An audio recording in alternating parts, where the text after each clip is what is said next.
வணக்கம் நேர்களே, மீண்டும் ஒரு தொகுப்பினூடாக உங்கள் அனைவரையும் சந்திப்பதில் மிக்க சந்தோஷம்.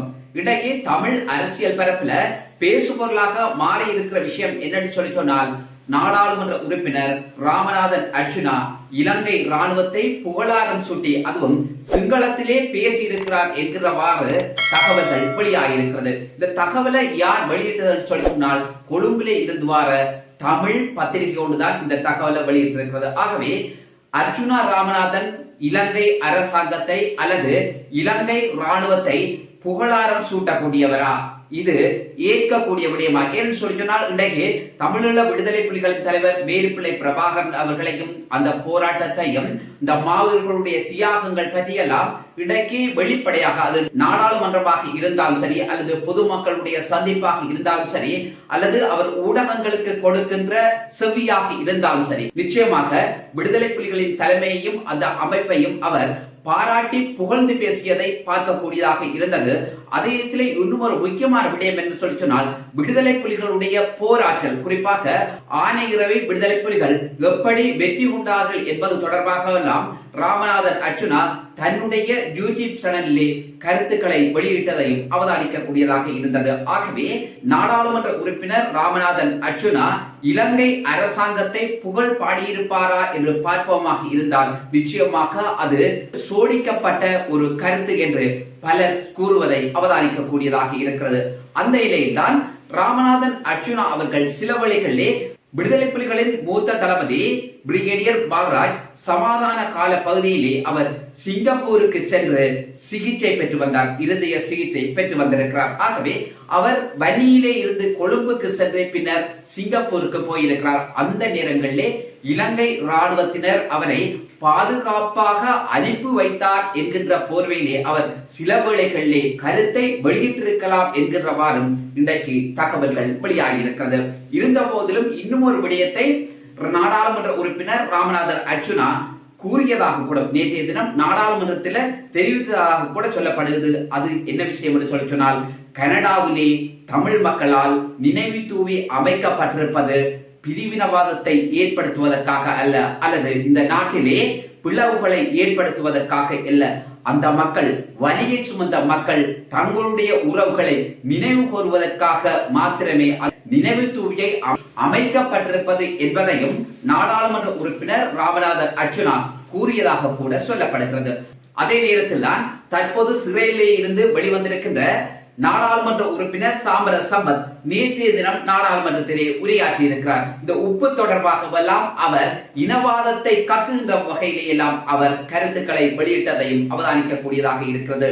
அதே நேரம் இன்னும் ஒரு முக்கியமான விடயம் என்று சொன்னால், நாடாளுமன்ற உறுப்பினர் சிவஞானம் ஸ்ரீதரன் உரையாற்றி கொண்டிருந்த போது நாடாளுமன்றத்திலே பல இனவாத கட்சிகளை சேர்ந்த நாடாளுமன்ற உறுப்பினர்கள் கூக்குரலிட்டதை அவதானிக்கக்கூடியதாக இருந்தது. அதே அவர் உரையாற்றுகின்ற போது அவருக்கு இடையூறுகளை ஏற்படுத்துகின்ற வண்ணம் அவர்கள் இனவாதத்தை கக்கி இருக்கிறார்கள். ஏனென்று சொன்னால், அந்த கூக்குரலை நிறுத்துவதற்கு சபாநாயகர் பெருமுயற்சி எடுத்த போதிலும் அது கைகூடவில்லை. ஏன்னு சொன்னால், இந்த நாட்டிலே இனவாதம் இருக்கிறது, நாங்கள் இனவாதிகளாகவே இருப்போம், இனவாதத்தை தூண்டுபவர்களாகவே இருப்போம், எங்களை அனுர அரசல்ல எந்த அரசாலும் அடக்க முடியாது, நாங்கள் இனவாதிகள், இனவாதத்தை கக்கிக் கொண்டுதான் இருப்போம் என்பதை நேற்றைய சம்பவம் உணர்த்தி இருக்கிறது. ஆகவே இது ஒரு சிங்களவருக்கு ஏற்பட்டிருந்தால், சிங்கள அமைச்சர் அல்லது சிங்கள நாடாளுமன்ற உறுப்பினர் ஒருத்தர் சபையிலே உரையாற்றிக் கொண்டிருந்த பொழுது தமிழர் ஒருத்தர் அல்லது தமிழ் நாடாளுமன்ற உறுப்பினர் ஒருத்தர் கூக்குரல் இட்டிருந்தால் அதனுடைய நிலைமை என்னவாக இருக்கும் என்பதை நீங்களே புரிந்து கொள்ளுங்கள். உதய கம்பன்பில கொதிப்படைந்திருக்கிறார்.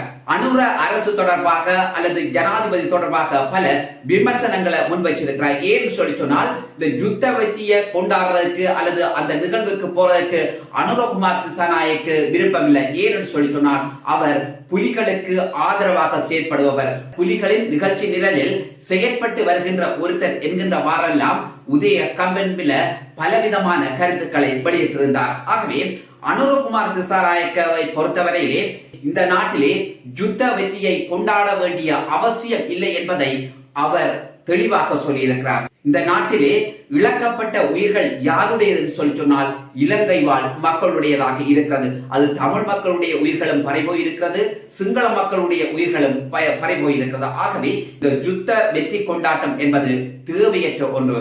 இந்த நாட்டிலே அமைதியை பேணுவோம். இனிவரும் காலங்களிலே வன்முறையற்ற ஒரு தேசமாக நமது தாய் நாட்டை மாற்றுவோம் என்கின்ற ஒரு அடிப்படையிலே ஜனாதிபதி செயற்பட்டு வருவதாக பலர் தங்களுடைய கருத்துக்களை வெளியிட்டு வருவதையும் அவதானிக்க கூடியதாக இருக்கிறது. இருந்த போதிலும் பல சிங்கள இனவாத கட்சிகளுடைய அழுத்தம் காரணமாகத்தான் ஜனாதிபதி அனுரகுமார் திசாநாயக்க இராணுவத்தினர் முன்னிலையில் உரையாற்றுவதற்கு சென்றிருந்தாரே தவிர அவர் மனப்பூர்வமாக செல்லவில்லை என்பதை உதய கம்பன்பில கோடிட்டு காட்டியிருக்கிறார். விடுதலை புலிகளின் நிகழ்ச்சி நிரலில் அனுரகுமார் திசாநாயக்க செயற்பட்டு வருகின்றார் என்பதை எப்படி உதயன் கம்பன்பிலவால் உறுதிப்படுத்த முடியும் அல்லது அவர் சொல்வதற்கான காரணம் என்னன்னு சொல்லி சொன்னால், இன்றைக்கு உலக தமிழர் பேரவையாக இருக்கலாம் அல்லது கனேடிய தமிழ் காங்கிரஸாக இருக்கலாம், அவர்கள் அனுரகுமார் திசாநாயக்கவை வழி நடத்துபவர்களாக இருக்கிறார்கள். ஏனென்று சொல்லி சொன்னால் புலம்பெயர் தேசங்களிலே அனுரகுமார் திசாநாயக்கு ஏராளமான தமிழ் நண்பர்கள் இருக்கிறார்கள் அல்லது அவர்களுடைய டீல் பேசுகின்ற தமிழர்கள் இருக்கிறார்கள். அவர்கள்தான் அனுரகுமார் திசாநாயக்கவை வழிநடத்தி வருகின்றார்கள் என்பதையும் உதய கம்பன்பில கூறியிருந்தார். அதே இன்னும் ஒரு முக்கியமான விடயத்தை சொல்லியிருந்தார். என்னன்னு சொல்லி சொன்னால், கனடாவிலே தமிழர்கள் அந்த இனவழிப்பு நினைவு தூவியை திறக்கிறார்கள் என்று சொல்லி சொன்னால் அதற்கு அனுரவின் ஆதரவு இருந்திருக்கிறது என்பதை உதய கம்பன்பில இனவாதத்தை கிளப்புகின்ற வகையிலே தன்னுடைய கருத்தை வெளியிட்டிருக்கிறார். நல்ல சொந்தங்களே, மீண்டும் ஒரு தொகுப்பின் மூலமாக உங்கள் அனைவரையும் சந்திக்கிறேன். நன்றி, வணக்கம்.